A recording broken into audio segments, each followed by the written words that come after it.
It's usually me making demands of Hippocrates. I wonder what this is about.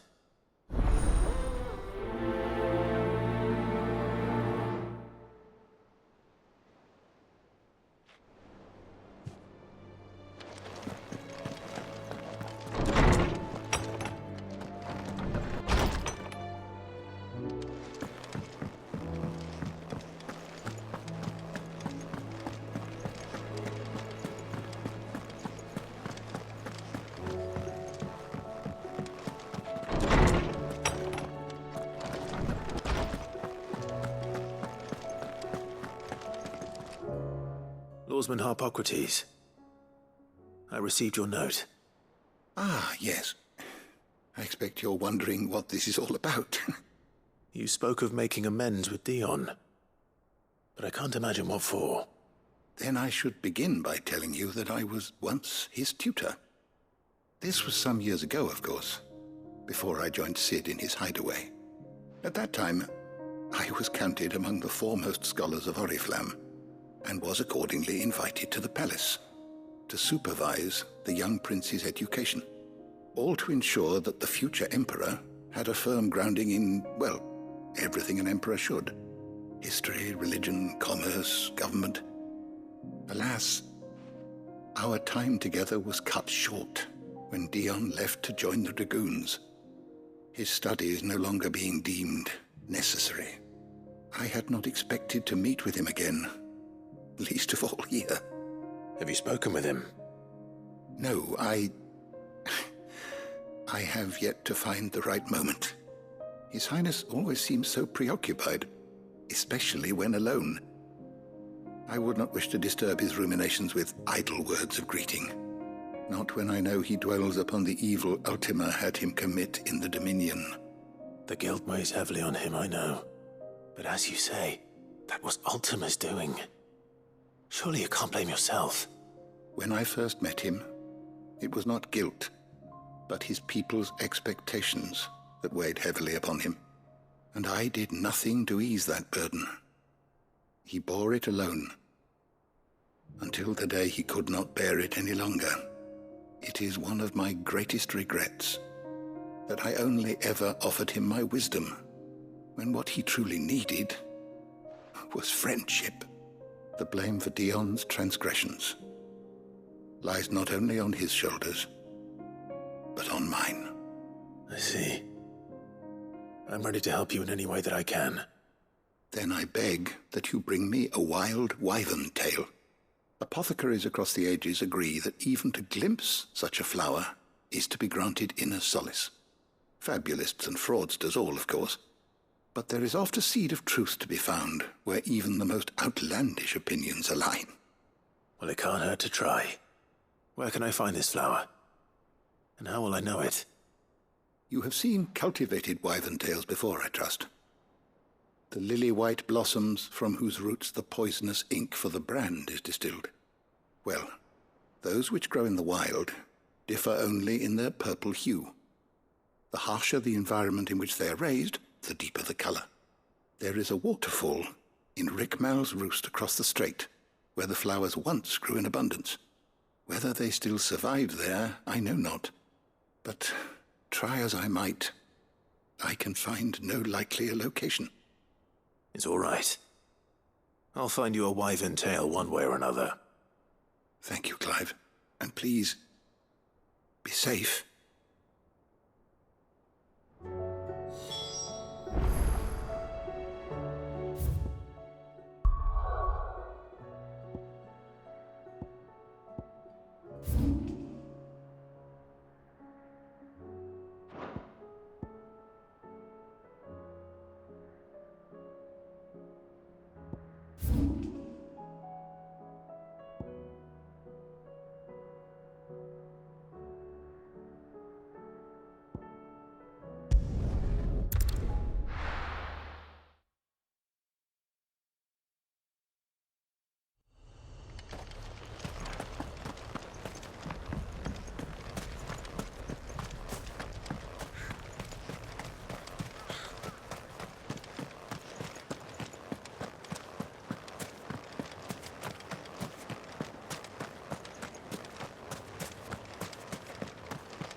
Farewell.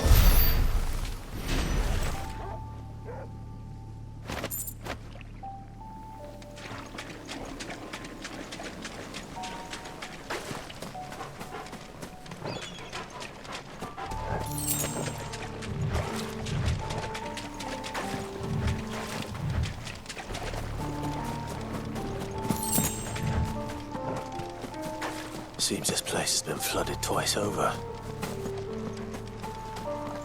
Purple flowers blooming next to a waterfall. Shouldn't be too hard to find.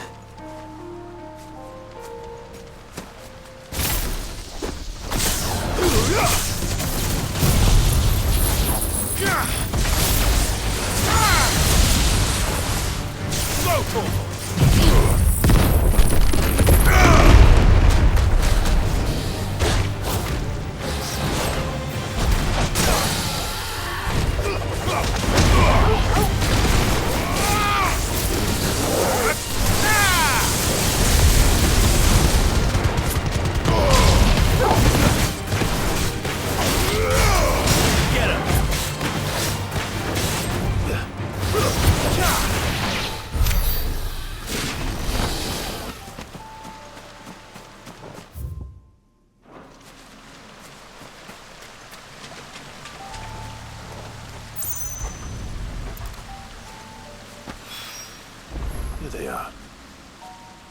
Might as well pick enough for a bunch, I suppose.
Get him! Attack! Get him!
Lives on.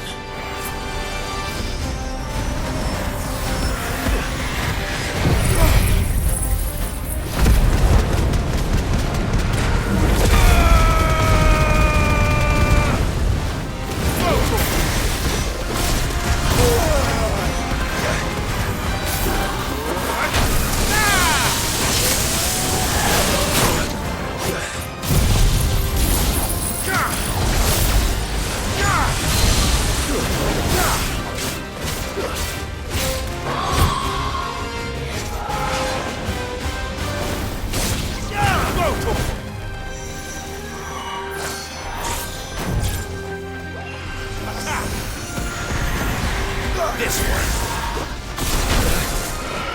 Go for it.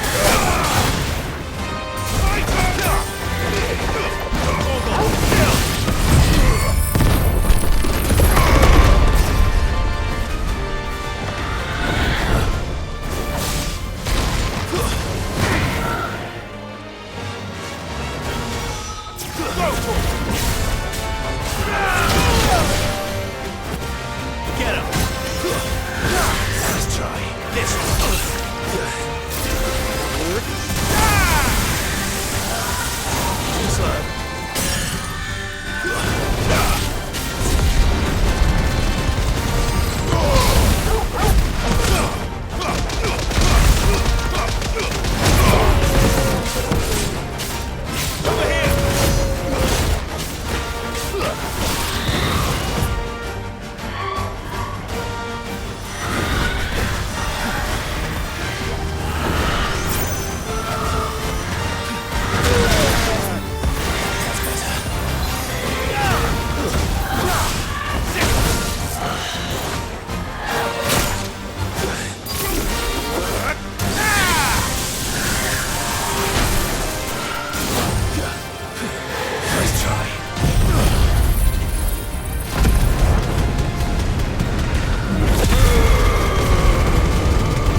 Rest in peace.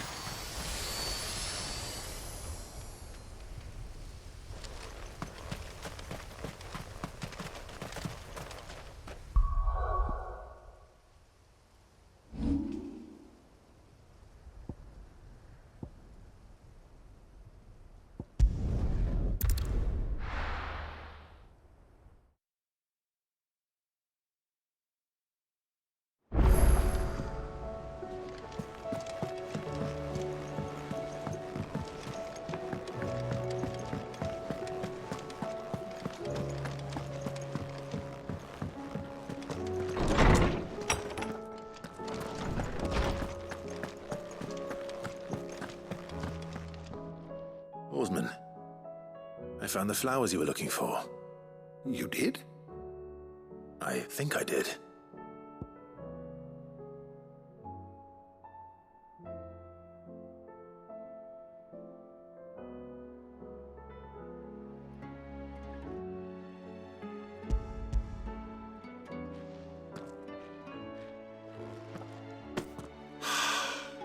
You did indeed. My dear boy, thank you. You wanted to make Dion a gift of one, did you not? Shall I invite him to join us? Oh, I don't... It's no trouble. I'll go and fetch him.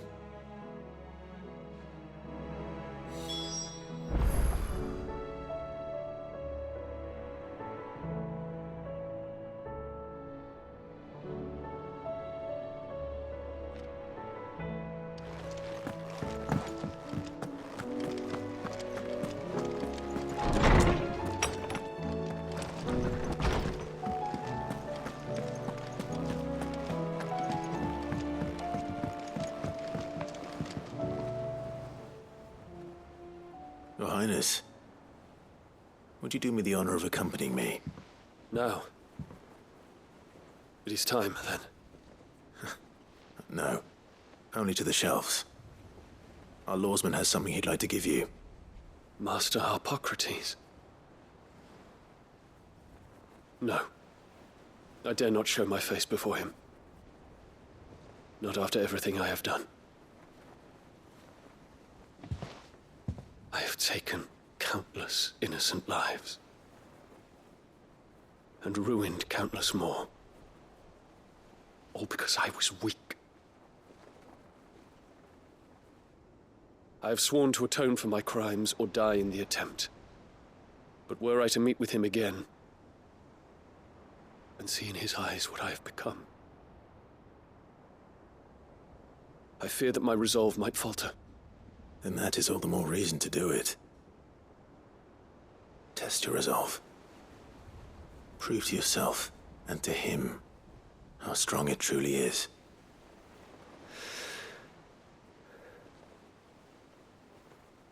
You are right.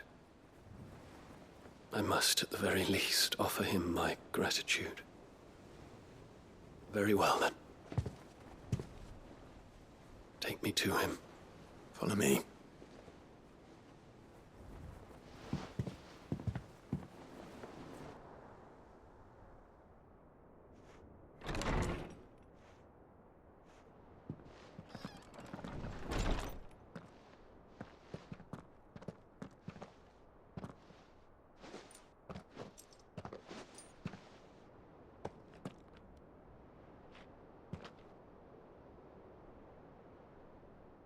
Even now, I hesitate to approach him. What must he think of me? You'd be surprised.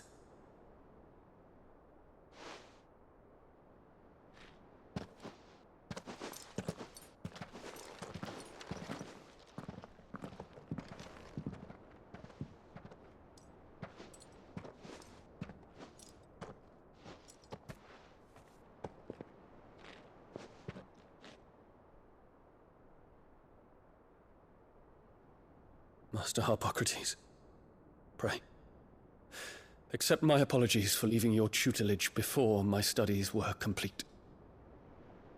Your lessons opened my mind to a world quite unlike the one I had imagined from within the gilded confines of the palace. And I shall be forever grateful for the efforts you made to enlighten me. Lift up your head, Your Highness. The deeds of youth require no apology. That you took the time to visit me says much about the man you have become. Now, there is something I would like to show you.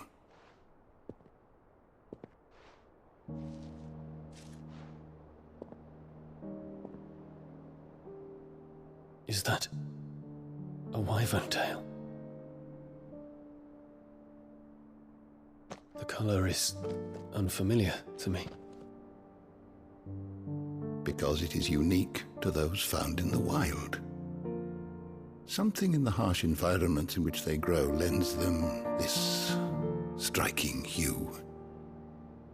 Their roots are indistinguishable from those of their hothouse cousins, but once they bloom, the difference is immediately apparent.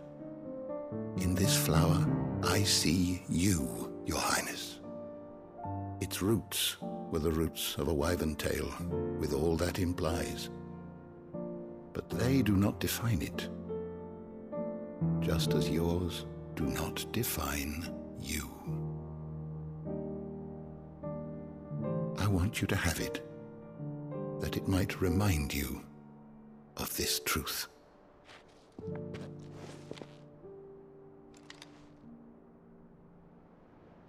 Master Harpocrates, I would ask of you a service. Keep your gift until I have fulfilled my duty to the realm, for only then shall I be deserving of it.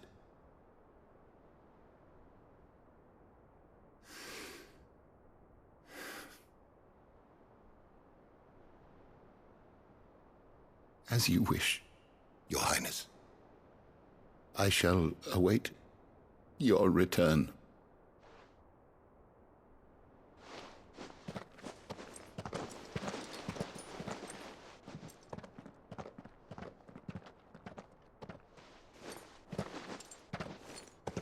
Our roots do not define us. No wonder my stepmother didn't like him. For reuniting me with memories I had thought long lost.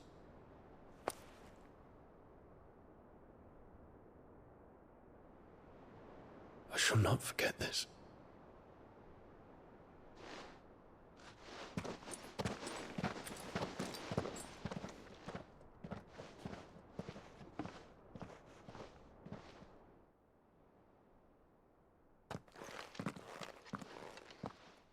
Thank you, Clive. Were it not for you, I fear I might never have found the right moment to speak with him. Not to mention the wyvern tales. I shall plant their seeds, that I might not disappoint His Highness upon his return. I hope the soil in the hideaway is to their liking. Why, these flowers bloomed in the bleak, black wastes of Waloed. I'm sure Nigel's yard will suit them to a T.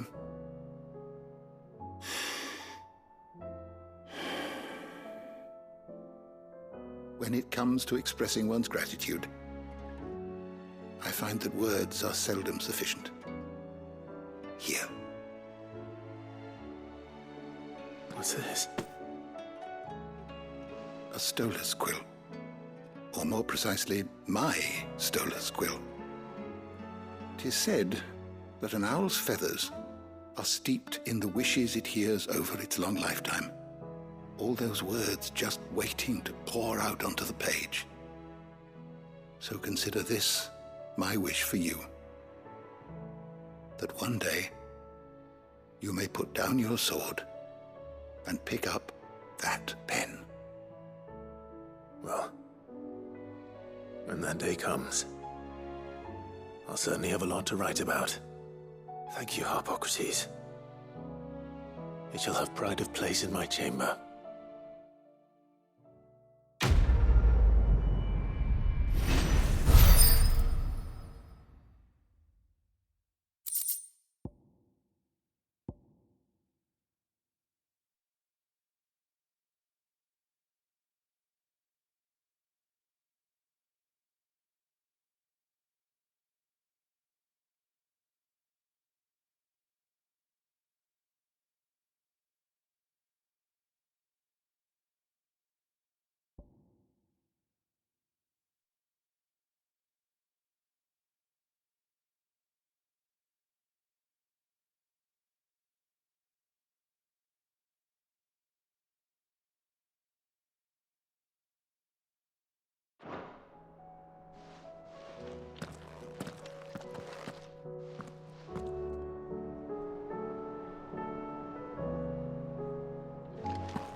Thank you, Uncle.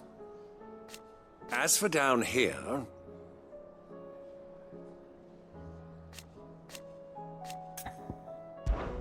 Clive, my boy!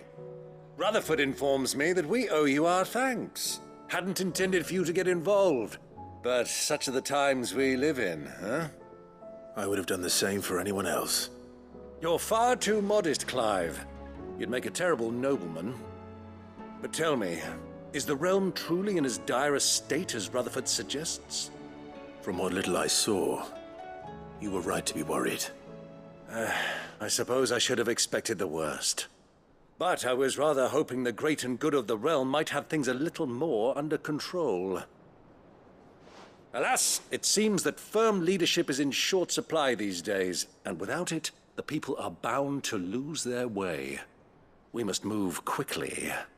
But where do we start? True, the challenges that face us are many.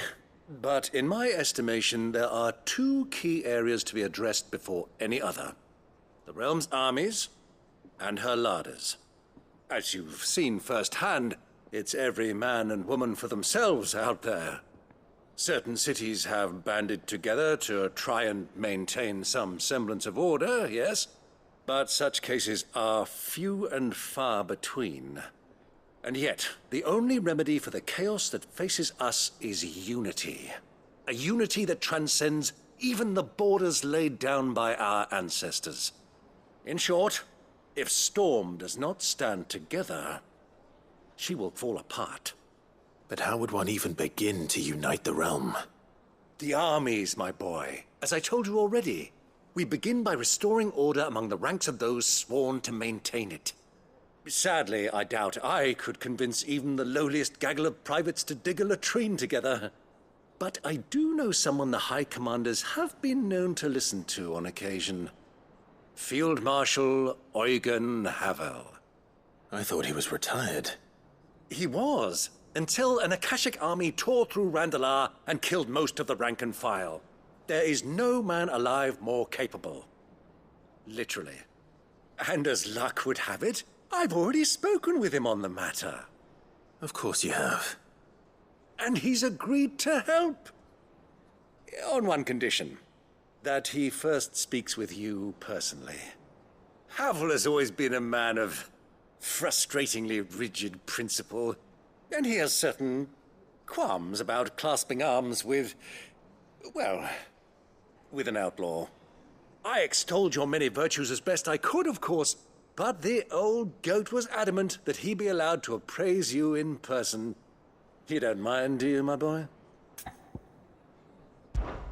Of course not. As long as chaos reigns, we will never build a better world. I'll do whatever it takes. And if the Field Marshal wishes to speak with me in person, then so be it. That's the spirit. I'll leave for Randalar at once. Would you send a Stolas? Of course. Rutherford is already in the Dalmekian capital. I'll have him tell Havel to expect you forthwith. Excellent. Thank you, Uncle. No, thank you, Clive.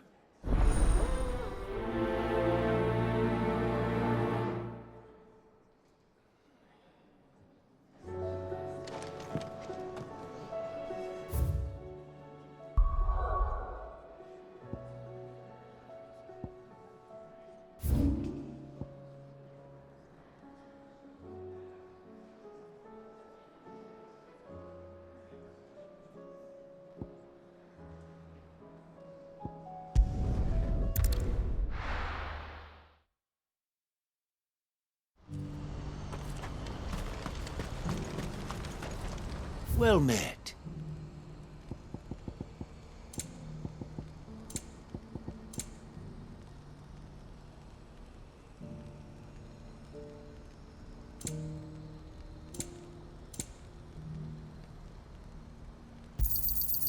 Many thanks.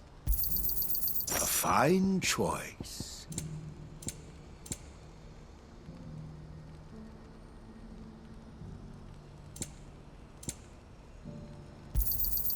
You've a discerning eye. A fine choice.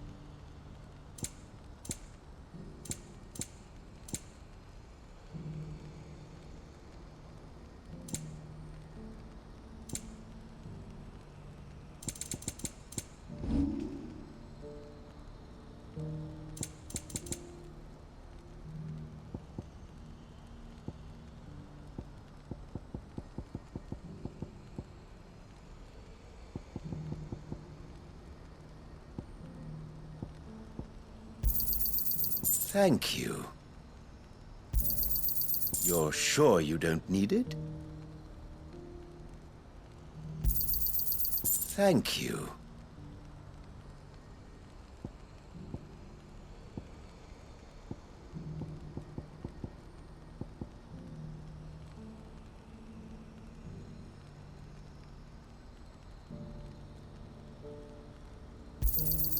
Just what I was looking for.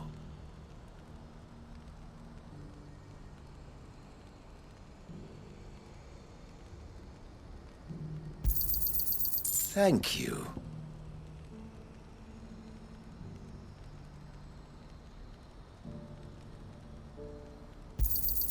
You're sure you don't need it?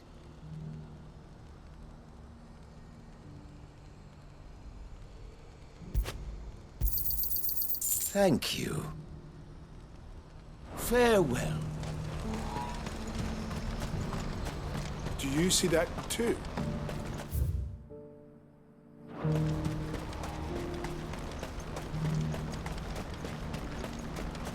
Papa? What is it? Oh, please.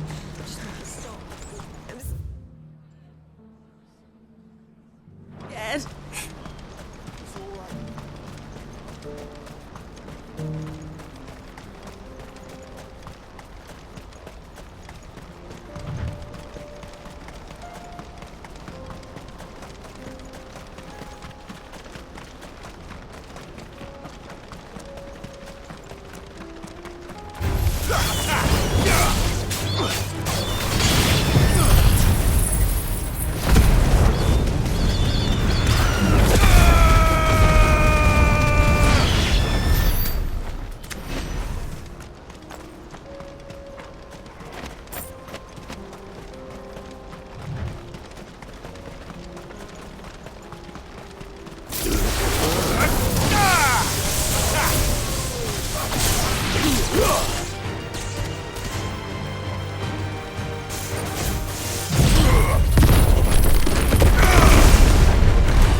Can't be Rutherford, can it?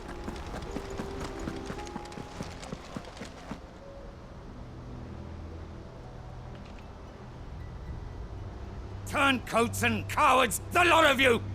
If it's a fight you want, it's a fight you shall have! Allow me.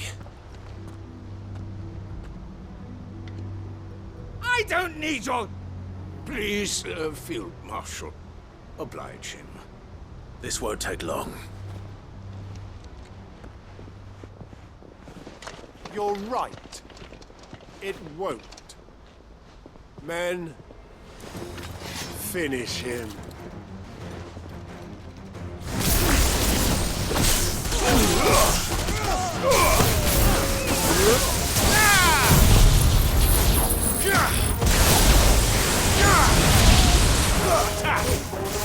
Over here!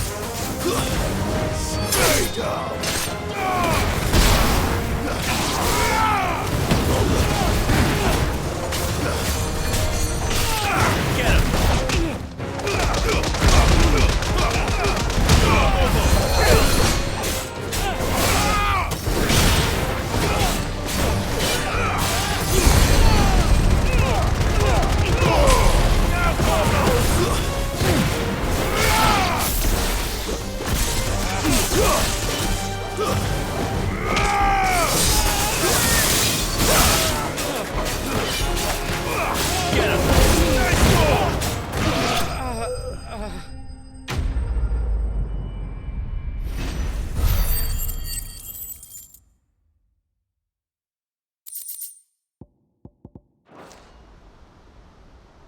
A little longer than I'd have liked.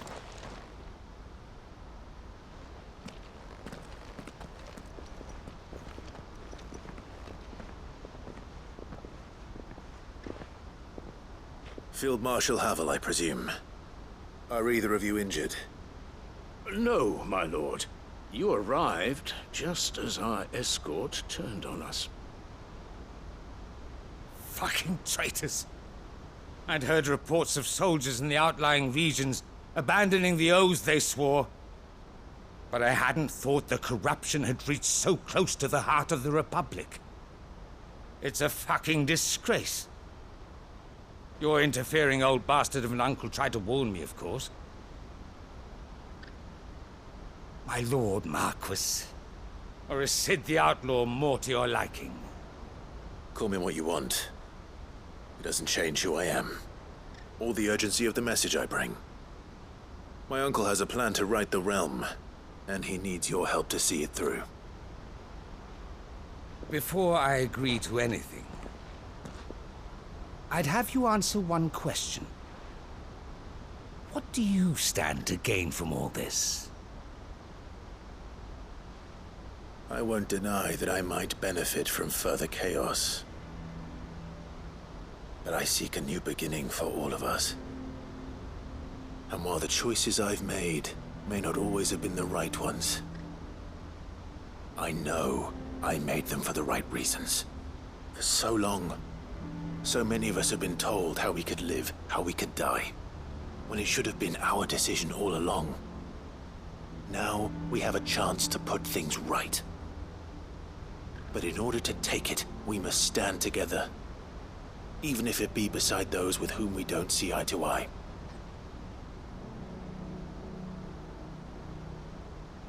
Certainly not the words I expected from an outlaw. But perhaps your uncle was right. You are no ordinary outlaw. I'll never hear the end of this. All right. I'll start by ordering my most trusted guard to bring the Dalmekian fringes under control. Next, I'll make contact with my counterparts in the Imperial Army and see if I can't convince them to try and restore order in their own territory. Thank you, Field Marshal. But they are not the only ones we will need to convince. What do you mean? I don't doubt that I can bully some sense into a few generals. But those they answer to require a different kind of persuasion. And when it comes to honeyed words, well, we will need an envoy. One who can court even the most stubborn of statesmen. You, perhaps. I'm flattered. But I'm no diplomat either. And I have other problems to attend to. What we need is a skilled arbitrator. And I may know just the person. Is that so? And would he happen to be an outlaw too? Of a different kind, perhaps. Well, beggars can't be choosers.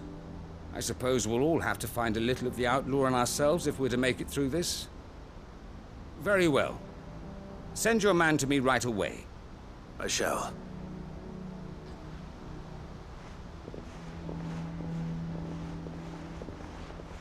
My Lord Marquis. Your Lord Uncle bade me escort the Field Marshal to his manor in Port Isolde. And I will see that my associate joins you there. Very good, my lord.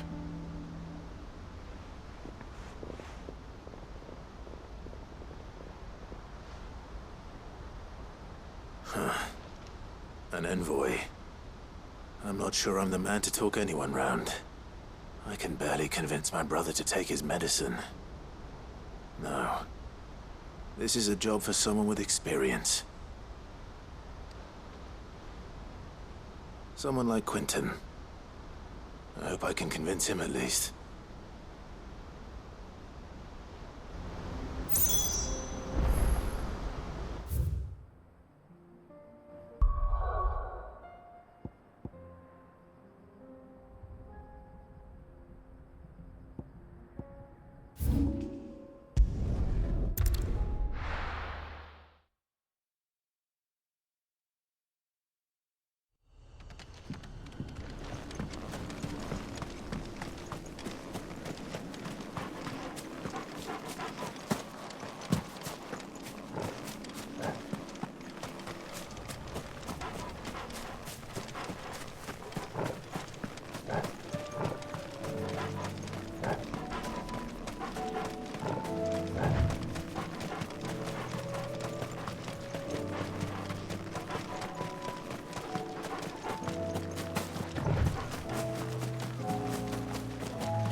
Quinton, I have a proposal for you.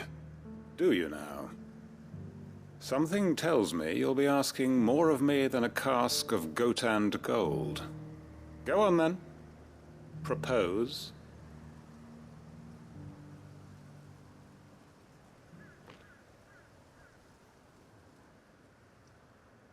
You'd have me convince the chiefs and chamberlains of the realm that they should simply swallow their pride and do the one thing that has proved impossible for thousands of years. Was there anything else? Perhaps I can fetch you a meat pie as well.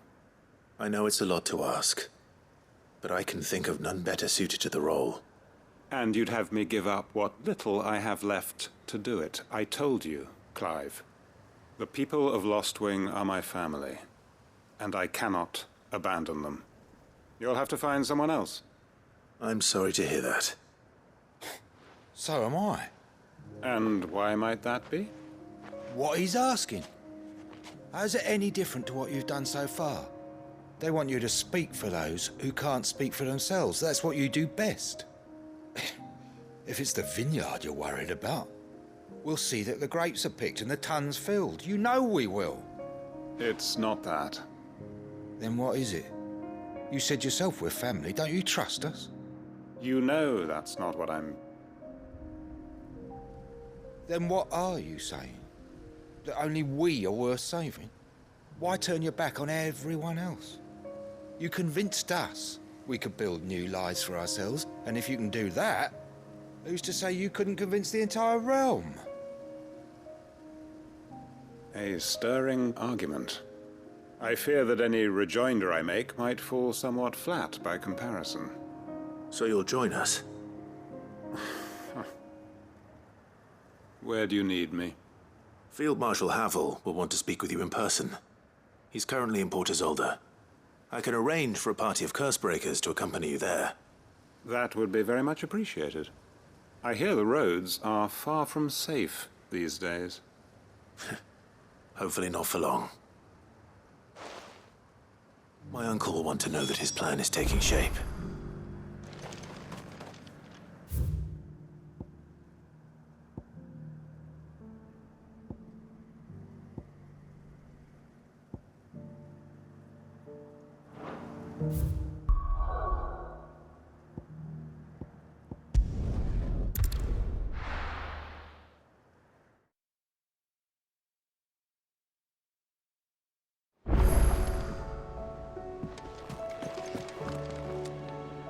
Uncle, I bring good news.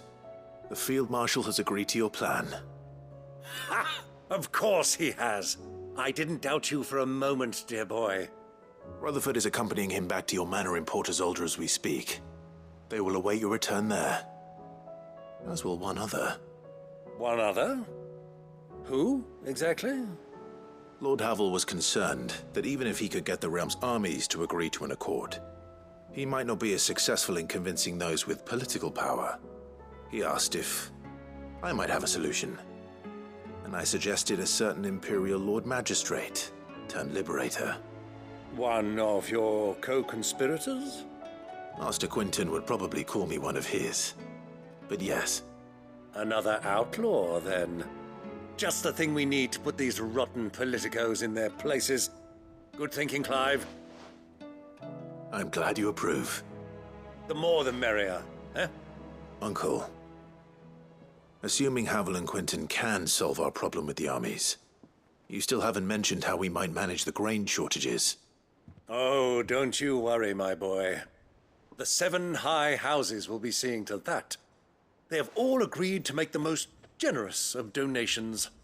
Oh, of course, it did take a little persuasion, but luckily I had some unexpected help. From who? Why, you, my boy. Rumor has it that you rescued the Lady Ariane's head steward Rockford from a horde of bloodthirsty bandits. It was more of a handful. Well, the old battle axe was so pleased. She had a shipload of talents delivered to my private docks by the next new moon. And when the other houses saw the parsimonious old crone's purse strings finally loosen, they as good as tripped over themselves in the rush to follow suit. I'm happy to hear it. Now, I must be getting back to the manor. Join us there at your earliest convenience, would you? Of course, Uncle.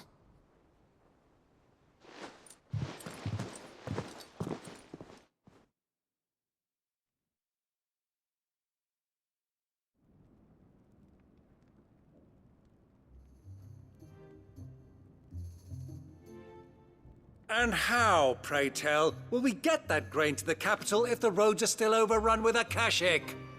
You'll find another bloody road. I only have so many men, and I'm not about to send them headlong into an ether flood. That is, unless you'd have them turn as well. Well, I'd certainly eat less. Says the man with a belly bigger than a band of curls. My soldiers actually need their rations. Without any food to keep them going, they'll be dead even before you've sent them on your fool's errand. If I may, gentlemen, perhaps I might suggest an alternative approach. Though supply routes are indeed disrupted, there is no shortage of ships. Indeed, they bob away in every bay from here to Randalar, awaiting a safe haven. Allow them to make port and fill their bellies full of grain. And once those who crowd the cities are fed, ferry the displaced back to the countryside to work the fallow fields. But I'm sure that you wish to continue your discussion. Forgive the interruption. Two such firm friends as yourselves need no help from the likes of me. Rutherford spoke fondly of the great bond between you. Us? Friends? I can't stand the man! Clive, I'm beginning to question the quality of the company you keep. And what kind of company were you expecting him to keep? The man's a criminal! Criminal? How dare you? You are not fit to breathe the same air as this fine, upstanding young gentleman. Upstanding? He calls himself Sid the Bloody Outlaw! Once more onto the breach.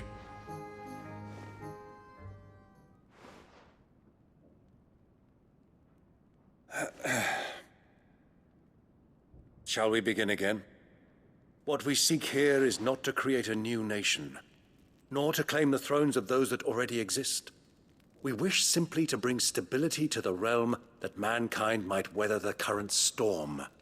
And to do that, we must convince those in power, the generals, the statesmen, the nobles, that our cause is just. There will be disagreements, yes, and I imagine some resistance, much resistance.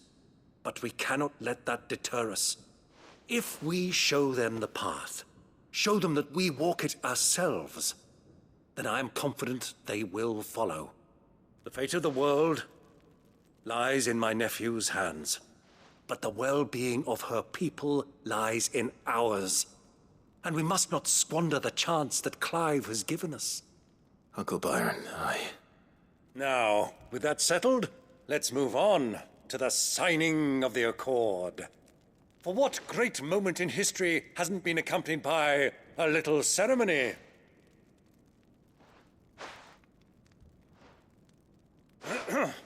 Citizens of Valisthea, I present to you the Triunity.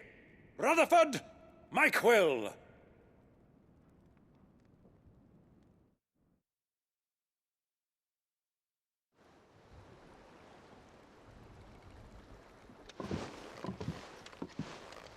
Well, my boy, the stage is set. That it is. This is the role you were born for. Now I ask only that you trust in the talents of your supporting cast. We shall play our parts to the best of our abilities, that you might have the opportunity to shine. The realm needs its Sir Crandall, and there is no better Crandall than you, Clive. I want you to keep this signed accord as proof of our faith in you. I will. Thank you, Uncle.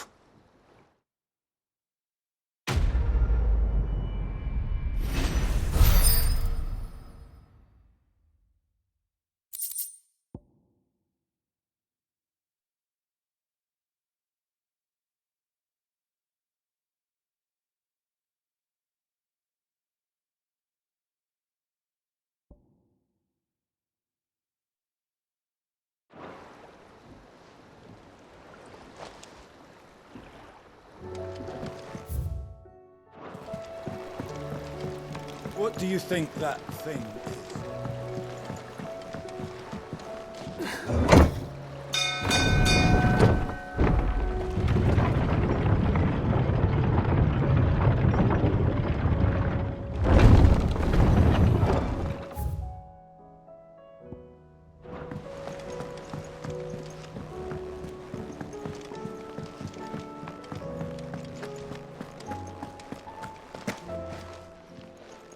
Clive.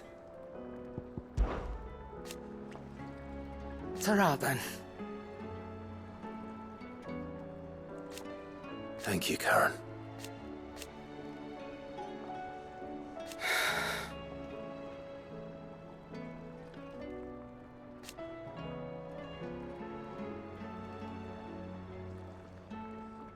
You could do this too.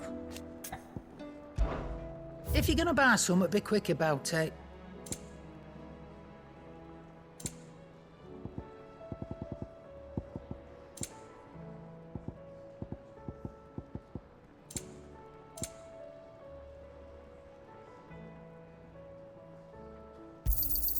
You'll not find a better price than that.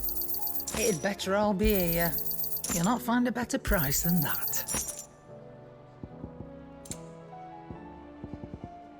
Sorry. Sold out. Is that all?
Ah, Clive.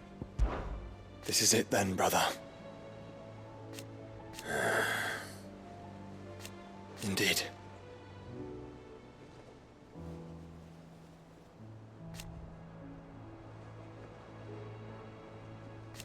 You're wrong.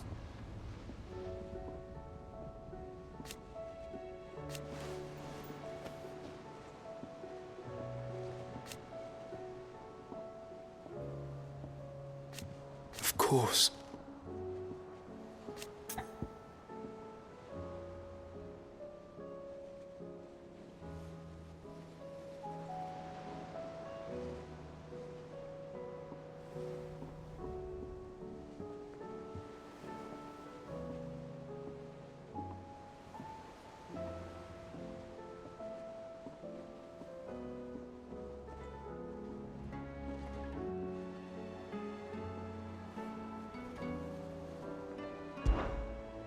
Joshua, what's wrong? And don't say nothing. It's not nothing. I've received word from Cyril. The Undying have found Father's will, or something akin to it. His will?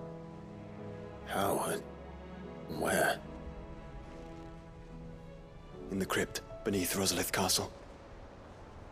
After Kupka was kind enough to drive out the Imperials, the Undying took the opportunity to recover what relics of the Duchy yet remained. And in the process of doing so, they found a letter from Father. I'm surprised anything survived down there. Cyril asked that I join him in Tabor at my convenience. I have been meaning to go, but would you join me? Of course. I want to know what's in that letter as much as you do. Very well. I am ready to leave when you are.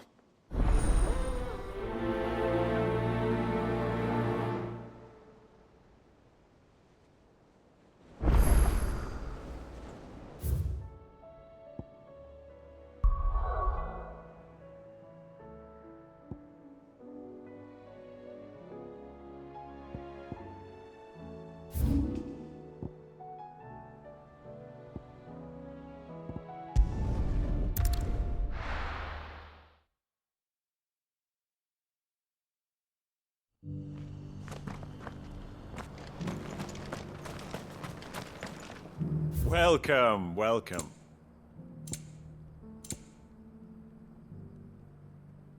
A fine choice. Of course. Go safely.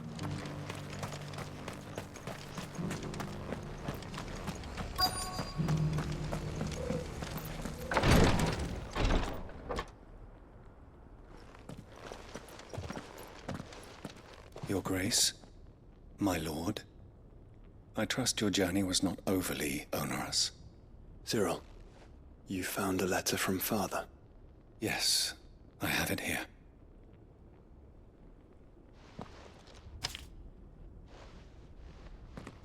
If you would do us the honor, my lord.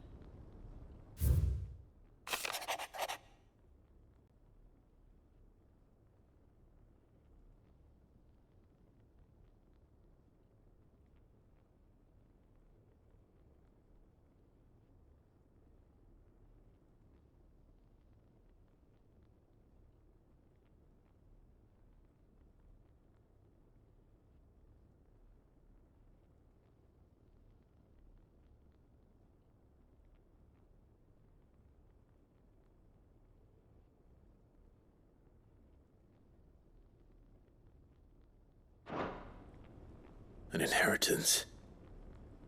It would seem the late Archduke penned this missive shortly before his passing. The day before we left for Phoenix Gate. What are these plans he spoke of? His plans for the Duchy, Your Grace. Your father entrusted them to my predecessor, the former bearer of the Burning Quill, who entrusted them in turn to me. The complete emancipation of bearers is their stated aim. But your father's dream did not end there. His Grace also spoke of building hospices to care for those stricken by the curse, and the founding of a new university to further the development of non-magical technologies. With the blight spreading ever more widely across the twins, Archduke Elwyn saw this as the only means of securing Rosaria's survival. He wished to see men and bearers treated as equals. To see centuries of common wisdom overturned. Small wonder he did not think it achievable within his lifetime. But he thought it achievable nonetheless, had he not? he would never have written this message. Nor would he have entrusted his vision to his most faithful aides, those who would have stood with you, shielded you from the machinations of the less benevolent personages at court. It's a pity only they are still with us. 'Tis true that those most loyal to your father were the first to suffer the Duchess's wrath. But one at least remains, and she has come bearing gifts. What do you mean? Mayhap it is better that she explain, my lord.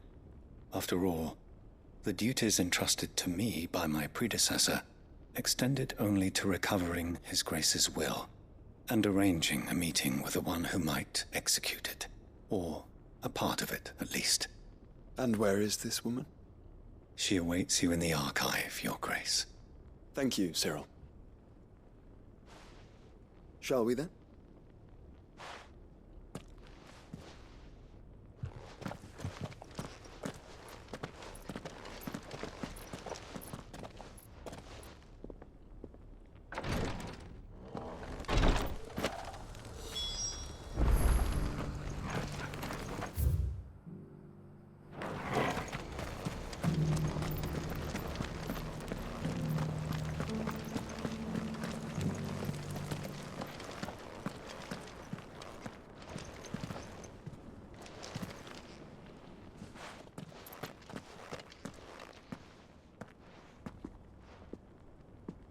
My lord, Your Grace. I hardly recognize you. I am Goditha, retainer of House Rosfield, loyal servant to the Phoenix and his shields. Your father, the Archduke Elwyn, entrusted me with the delivery of a gift.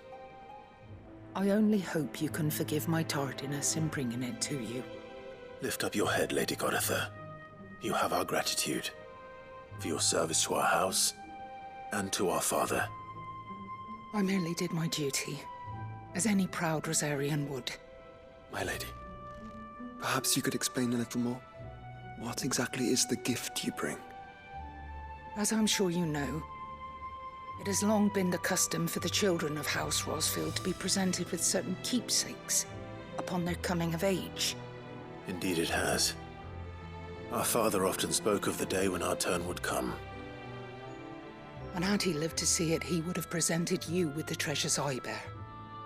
Matching armbands for you both. Alas, he did not live. Indeed, he was taken from us even before they could be completed. He had intended to claim the Heartstone with which each armband was to be finished himself, but it was not to be. And his gifts remain incomplete. I see. It saddens me to bring them before you, as they are. It was your father's wish that you be presented with the finished articles, not these works in progress. But with his grace long since gone, and the stone left unclaimed, I had little choice. You are grown men now, and his house is yours. And while I would not presume to insist upon your claiming the Heartstone in his stead, I know that nothing would have pleased him more than for you to do so. Thank you, Lady Goditha. What say you, Clive? What else? Of course, my lady. May our father's will be done. Oh, I am much obliged. Do you know where we might find this Heartstone, my lady? I do. Though it may be a matter of a good deal more than simply happening upon it. It is found in the bellies of elder griffins, you see. We do at least know where to find one.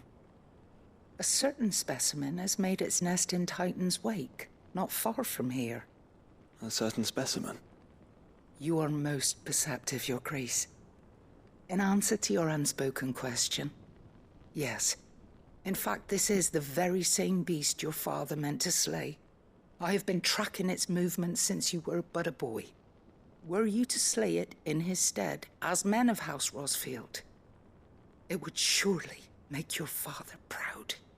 What say you, Joshua? What else?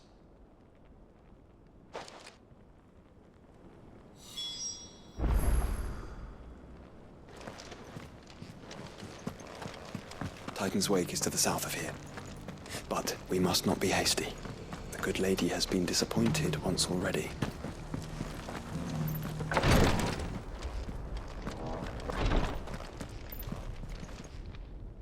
Lord Marquis, if you have a moment. What is it, Cyril? One of our brethren lately journeyed across the strait in order to pursue a new avenue of inquiry in our ongoing investigation.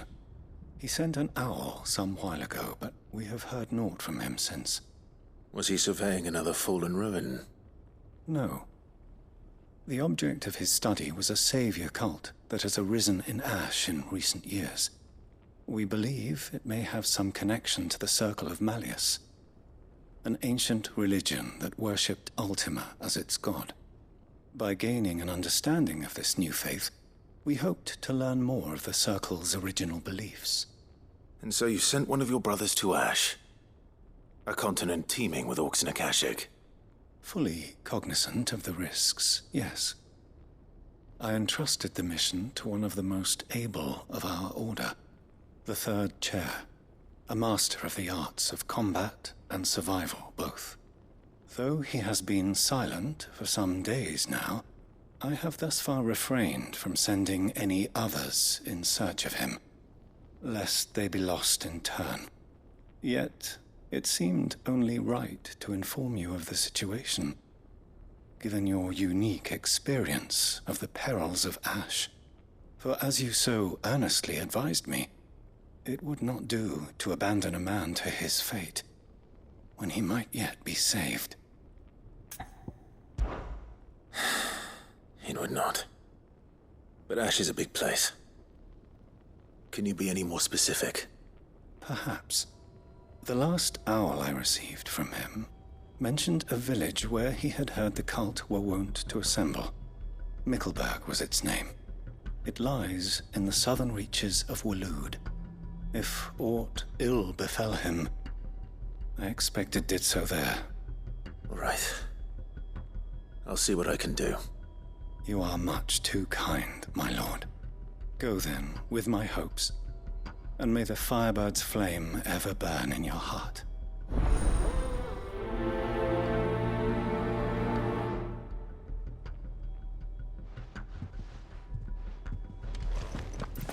If this new faith really is an offshoot of the Circle of Malleus, then... Let's concentrate on finding the Third Chair first, shall we?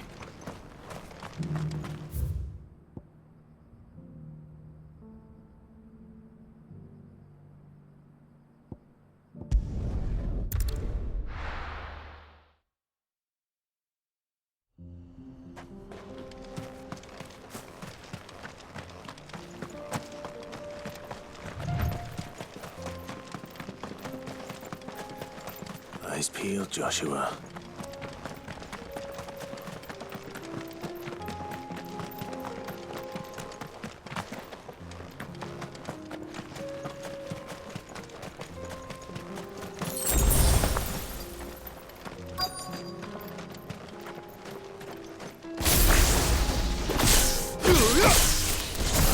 There it is.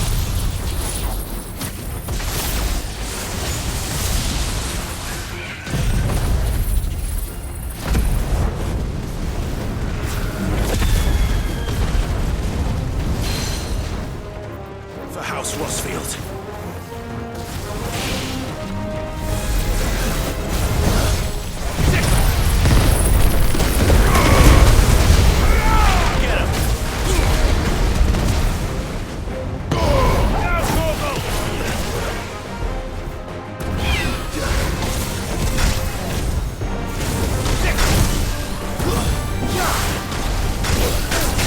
Flying hound.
Is this the Heartstone? I expect Lady Godotha will know.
This be Mickelberg.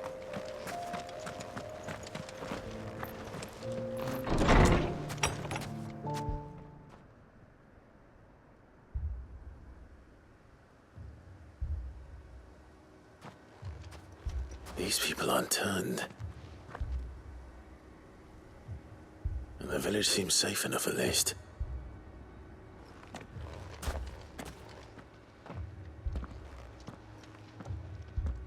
What is going on here? Ah.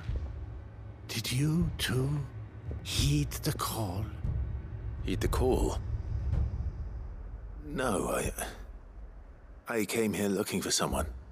To be honest, I wasn't sure I'd find him here. Let alone all of you. Is that so? What are you doing here? Is this where you live? It is my home. The others, they heeded the call. You keep saying that. What do you mean?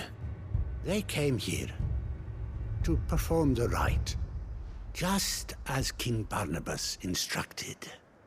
This village is their altar, where they shall cast their souls upon the gentle waters and give themselves to the Lord. Give themselves? Oh, Lord, cleanse us of our sins. Let us be reborn in your loving arms. Free us from the torment of this mortal realm. They want to be saved. Forgive me. But did another foreigner, like me, come here? He was probably wearing a cowl. You mean the traveler from Storm? Yes. He's staying at my house, toward the rear of the village. Thank you. If you don't mind, I'll go and greet him. They seek the same salvation Barnabas did. At least the third chair still lives. Let's go and find him.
Excuse me. Are you with the Undying? I am. And so it would appear, are you? Lord Rosfield, if I am not mistaken. That's right. And you must be the third chair. I am. Cyril was worried for your safety. He sent me to find you. Then I must apologize.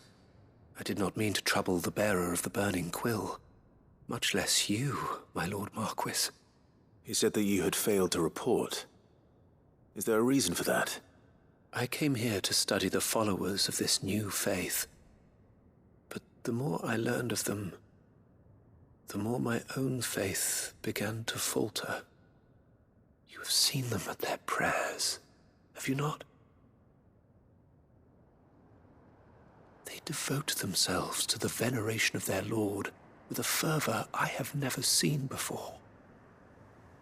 Praying night and day that they might be rid of their wicked wills and reborn in their Saviour's light. Not that they might be granted respite from their worldly woes, but so that they might continue to serve him. Serve him with all of their beings. I, too, swore to devote my life to the service of my Lord and Master, but this... 'tis different.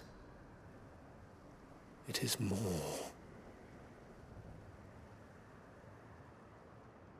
And so I would see it through to the end. See these people safe, that they might achieve their dream. That they might do their duty to their Lord. Even if it should keep me from doing my duty to mine. You do understand what their dream is, don't you? I do, my lord. They would cast aside their wills and become Akashic. I know that it may be hard to believe, but to these people, that is the very essence of salvation. Forgive me, my lord, but I must remain here. If you are to return to Master Cyril, I would consider it a great... Did you hear that, my lord? Something is happening. I'll go and find out what. Stay here.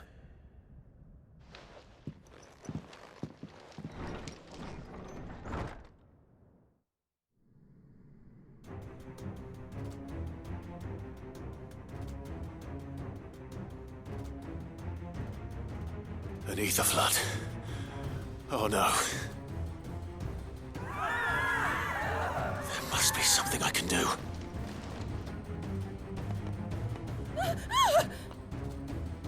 Echoes as well.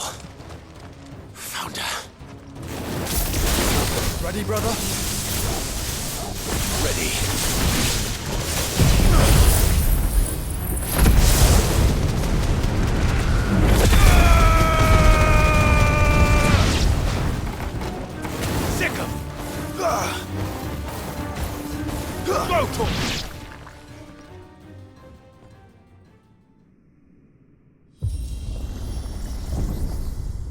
What now?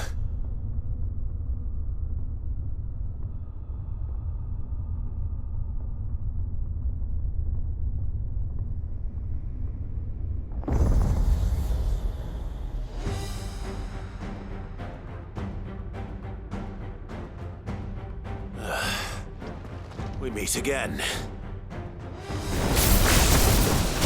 I've killed your kind before.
Damn it!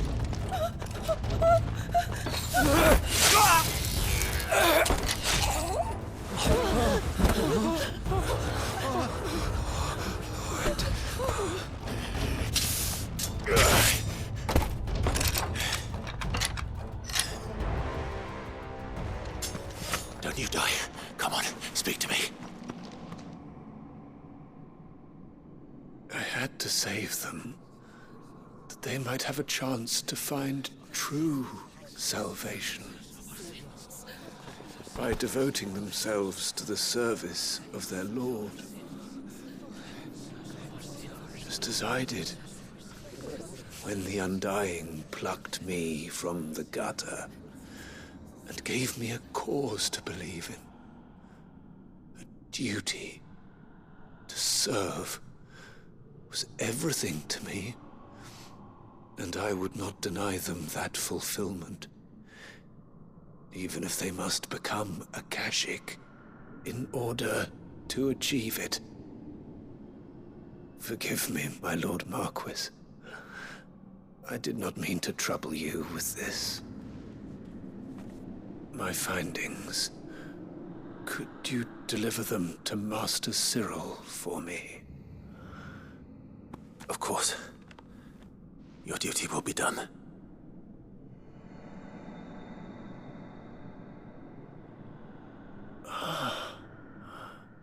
Look, my lord. They are saved.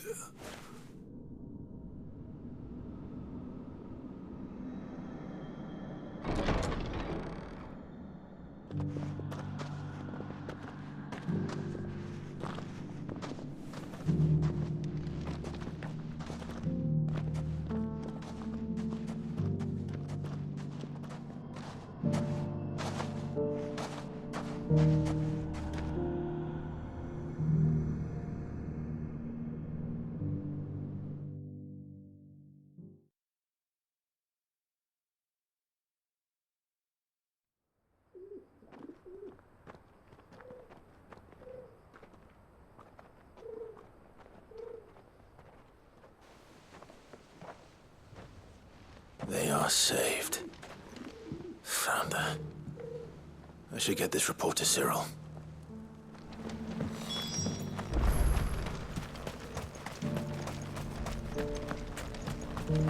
The bearer of the burning quill is within.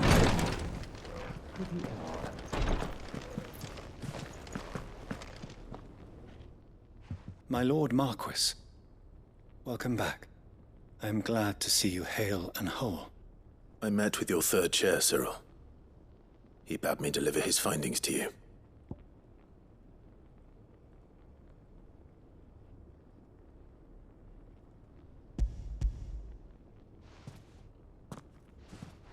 Thank you, my lord. He remained in Ash? He died protecting the villagers from an echo. I buried him in Mickelberg. I'm sorry that I couldn't save him. If you could not save him, no one could. The villagers, they were believers in this savior cult. They prayed to their god that they might be unburdened of their wills. Then an ether flood came, and their wish was granted. Your brother sacrificed himself that they might live, even knowing that that life was death by another name. Then he perished defending liberty. A hero's end. For the right to choose how one dies is no less sacred than the right to choose how one lives. Sid would agree. He wanted to build a world where people could die on their own terms. A noble ambition. To die for one's cause is the most perfect expression of one's faith. It matters not how misguided others might judge one's decision to be, only that the decision is one's own.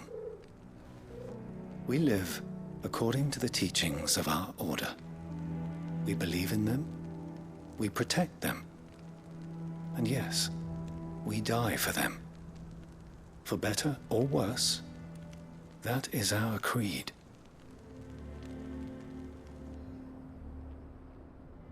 But he didn't die for your creed. He died to save them. And you still believe that what he did was right. I believe that he believed it was. We of the Undying are not slaves, but willing servants. And this was his will, the ultimate expression of it. All right. I'd like to know this man's name, Cyril. To know the names of all the Undying who've fallen in the line of duty. They died serving my house. It's only right that I remember them.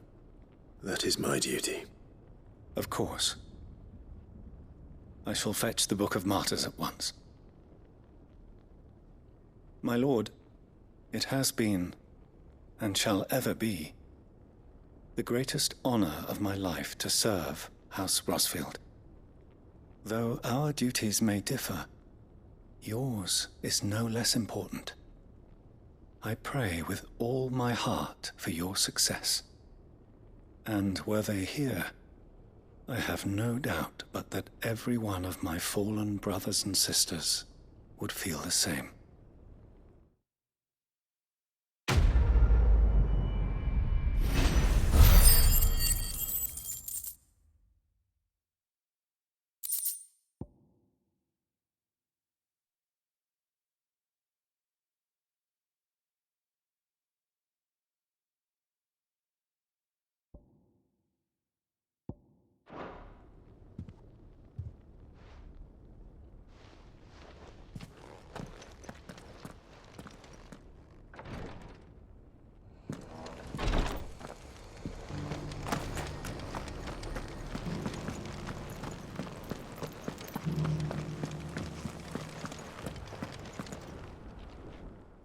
Thank the Founder you were safe. The Griffin is slain then? And the Heartstone claimed.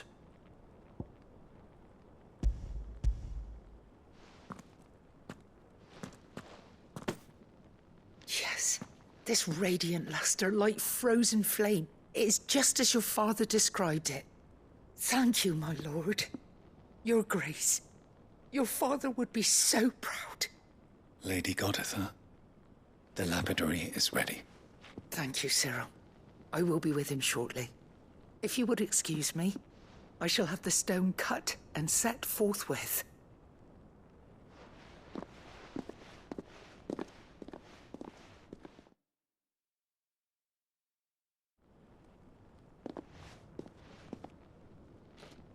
The armbands are complete. Pray, take them. They are yours, after all.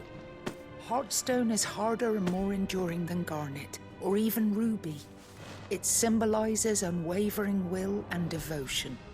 And the graven vines encircling the stone represent the unbreakable bonds between you.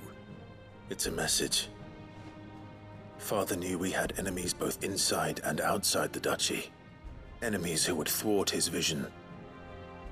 Only with unwavering devotion would it ever be realized. And only if we stood together, as Phoenix and Shield, as brothers in arms, only then might those enemies be overcome. Indeed. His Grace knew the enormity of the task he would entrust to you, his heirs. But this was more than just a message. It was a promise. That he would always be with you. Thank you, Lady Goditha, for remaining the steadfast custodian of our father's will. Forgive me, my lady, but there is something I don't quite understand. The Undying told me that after Father died, Mother claimed all of the ducal treasures for her own. Even if the armbands were incomplete, she would surely not have overlooked them. So, how were you able to keep them from her? Because I was the keeper of the vault. Though I was but a lowly servant, your father spoke to me of his intentions for the bands, of the deep love he had for both of you, and his hopes for your future. In the days before the disaster at Phoenix Gate, I discovered that the Duchess had ordered her jewelry be sent away from the castle. It was then that I knew she meant to betray us. I tried to warn your father, but it was too late. When word of the fire reached Rosalith, I knew my time was short. So I took up the armbands and I fled into the night. And thank the Founder you did. Yet my duty to your father was incomplete. Not knowing what else to do, I followed the griffin, thinking I might claim the Heartstone on its passing. And so my pursuit continued, until Lord Cyril appeared before me. He informed me that His Grace's will had been recovered, and that his sons were alive and well. Lady Goditha, on behalf of my father and all the people of Rosaria, I thank you for your loyal service. As do I. Thank you, my lord. Your Grace, for coming back to us, for giving my service meaning.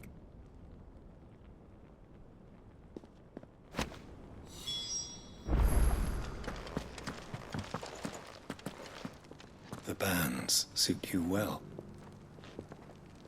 It must be gratifying to finally receive the inheritance that was denied you for so long. It is. And we thank you for the part you played, Cyril. If you would permit me to play my part a little longer, might I suggest that you make your way to your father's memorial atop Hawk's Cry Cliff? Let him see that you have received his blessing, and that his vision lives on in you. I suppose it would be churlish not to. What do you say, Clive? Shall we pay Father a visit? I think we should. I was hoping to be able to offer him my thanks before we left for Origin. Your father's helm is enshrined there. It has been since the day we recovered it from Phoenix Gate. I prithee claim it, for it too is a part of your inheritance, and I do not doubt that your father would prefer it in your hands than perched upon some lonely rock. Thank you, Cyril.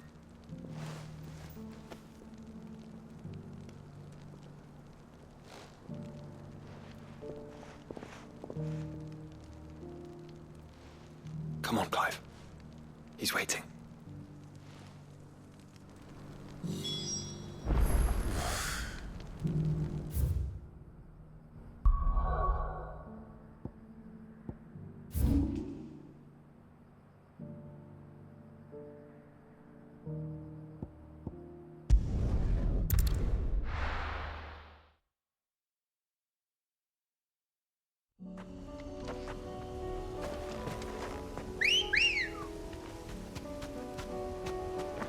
Come on. Yeah! Unwavering will and an unbreakable bond. Do you really think we're strong enough? To save the world? Of course. To have overcome Father's political enemies? Of that I'm less certain.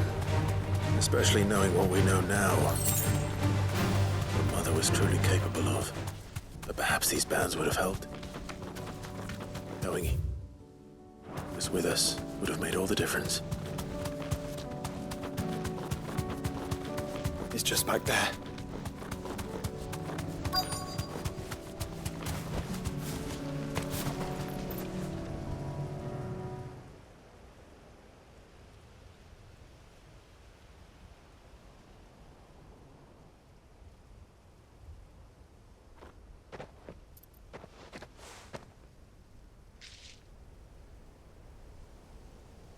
Father always fought for what he believed was right.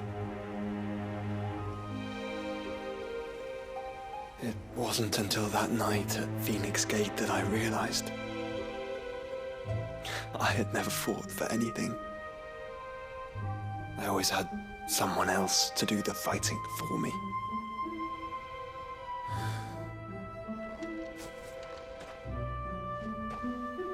No matter how fate conspired against him, he never lost heart, never looked back, never stopped fighting.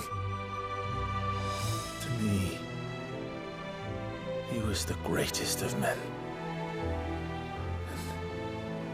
And I've been trying to live up to his ideals ever since.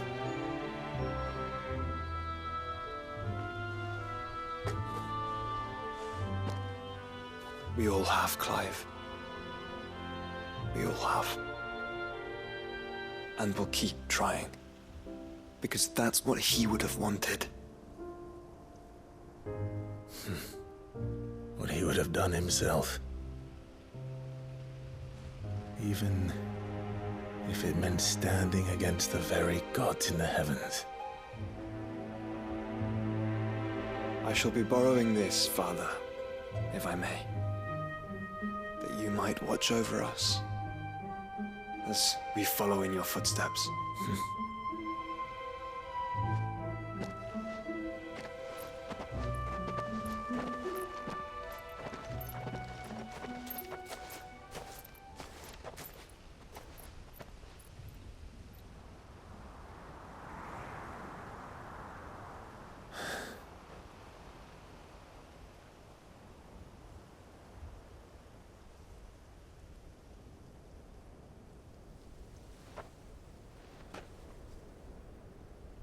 We won't lay you down.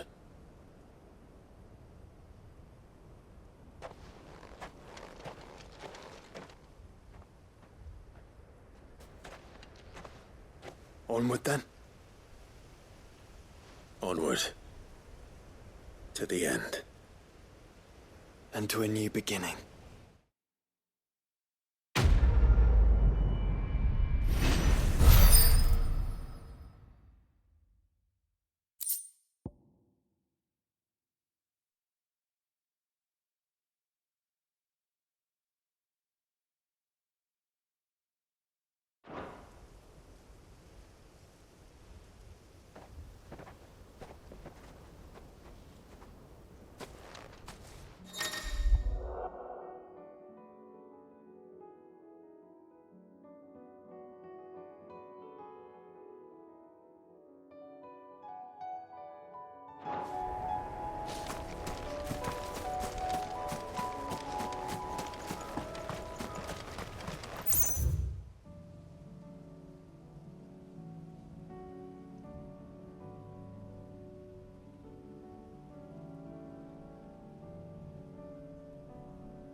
There's something about it.